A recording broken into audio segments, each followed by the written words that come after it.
Di pa masyadong maganda, mga naalikabukan kasi. Ayan na po, nakaparking na po sila, oh. Oh.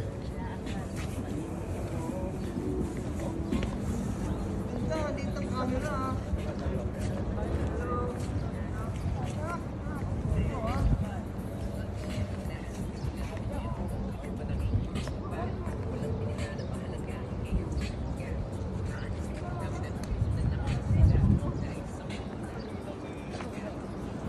At Yuri, baka naman yung akin, pwede yung pasadahan doon, no?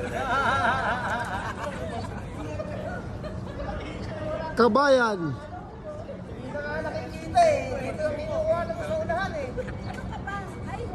O, yung mga kabo. Kaya niya naman doon. Buti pa yung kugo na extra. Yung kugo yan. Ulitin natin, ulit. Kagal si Pops Joey. Hindi daw makita scooter niya. Tutukan mo natin para makita. Pops Joey, tutukan ko lang. Ipopost ko sa YouTube channel ko yan. Ayan, babaksik na yung may-ari niyan. Yung may-ari nito, leader ng mga botya. Walang yakap. Joke lang. Pinapahiya mo. Joke lang. Siyempre joke lang.